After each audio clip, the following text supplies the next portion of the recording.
तो हेलो बच्चों, स्वागत है आपका हमारे चैनल पे स्टडी इज हैप्पीनेस पे। तो आइए हम लोग क्लास 10 के एक फर्स्ट चैप्टर जो है रियल नंबर, उसके एक क्वेश्चन को डील करते हैं जो अक्सर बोर्ड एग्जाम में पूछा जाता है। देखिए यहाँ पे हमारा क्वेश्चन है, पूछा गया है √5 को जो है इरेशनल नंबर 5 को हम लोगों को प्रूव करके दिखाना है कि ये एक इरेशनल नंबर है। देखिए इस तरह के क्वेश्चंस को हमें सॉल्व करने के लिए ना हमें कॉन्ट्राडिक्शन मेथड का यूज करना पड़ता है। सबसे पहले हम इसे एक रैशनल नंबर मान के चलेंगे। अगर देखेंगे वो प्रोसेस को पूरा करेंगे और देखेंगे लास्ट में जो है रैशनल नंबर के टर्म्स को, कंडीशंस को पूरा नहीं करता है, तो फिर बाद में हम बोलेंगे कि ये जो है इरेशनल नंबर है। तो इसके लिए क्या किया जाता है, देख लीजिए। मान लीजिए लेट √5 को जो है हम लोग रैशनल नंबर मान लेते हैं। तो जानते हैं आप लोग रैशनल नंबर को हम लोग p/q के फॉर्म में लिख सकते हैं। तो मान लीजिए इसको मैं p/q में लिखता हूँ। यहाँ पे आप लिख दीजिएगा q नॉट इक्वल टू 0 और p एंड q कैसा होना चाहिए, p एंड q आर को प्राइम नंबर। देखिए को प्राइम नंबर क्यों बोला गया है, जब भी एक रेशनल नंबर को हम लोग स्टैंडर्ड फॉर्म में लिखते हैं तो उसमें ये दोनों जो है p और q, इन दोनों का एक ही फैक्टर होना चाहिए, मतलब ये दोनों 1 के टेबल में आना चाहिए, अदरवाइज किसी के टेबल में नहीं आना चाहिए। तो देखिए पहला स्टेप हो गया। अब हम लोग क्या करेंगे, इसी को सॉल्व करते हैं। तो देखिए मैं इसको लिख सकता हूँ p इक्वल टू √5 q।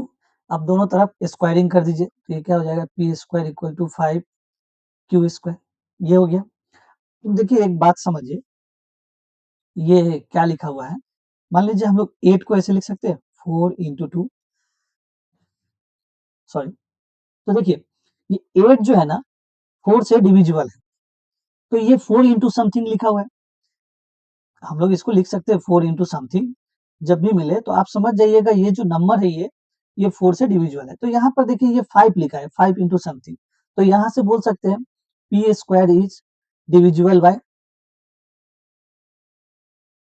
5। एक और कॉन्सेप्ट मुझे आपको समझाना पड़ेगा। देखिए एक नंबर ले लेते हैं 25 का स्क्वायर। 25 का स्क्वायर कितना होता है, 625, और ये 5 से डिविजिबल होता है। 5 के टेबल में काटेंगे इसे 1 2 5, 125 टाइम में ये कैंसिल हो जाता है। तो अब देखिए तो 25 का स्क्वायर दैट मीन 625, 5 से डिविजिबल है, तो हम बोल सकते हैं कि 25 is also divisible by 5। Yes, ये भी 5 से डिविजिबल होगा।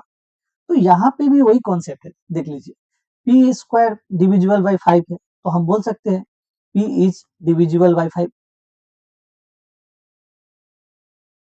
बोल सकते हैं। अब देखिए एक बात मैं आपको और सिखाता हूँ। अभी मैं आपको बोला सपोज 6 इज डिविजिबल बाय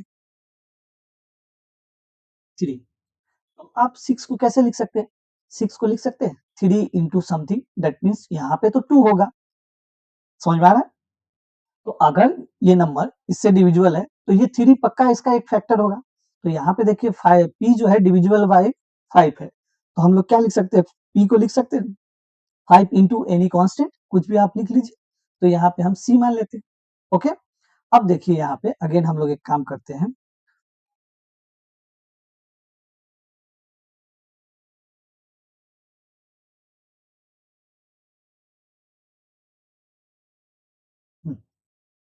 आगे देखिए ये हो गया 5 इंटू सी। अब एक काम करें, हम लोग क्या करते हैं, फिर से ना यहाँ जो ये पी स्क्वायर है दोनों तरफ इसका स्क्वायरिंग कर देते हैं। क्यों स्क्वायरिंग करते हैं अभी आपको पता चल जाएगा। तो इसका जब हम लोग स्क्वायरिंग करेंगे बोथ साइड, तो ये कितना हो जाएगा 25 सी स्क्वायर हो गया। देखिए आप ये बात को याद रखिएगा, यहाँ पे p इज डिविजिबल बाई 5 है, मतलब p जो है p का एक फैक्टर 5 मिल चुका है।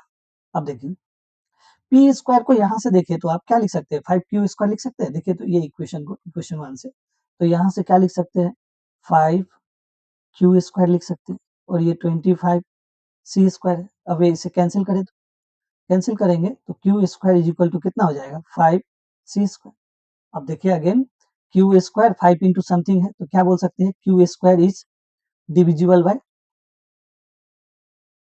डिविजिबल बाय 5, क्यू 5 से क्यू स्क्वायर 5 से डिविजिबल है।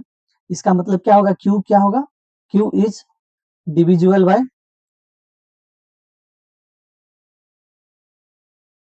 5। अब देखिए हुआ क्या, ये हमारा P और Q जो है, हम लोगों ने शुरू में क्या बोला था, P और Q हमारा कैसा नंबर है, को प्राइम नंबर है।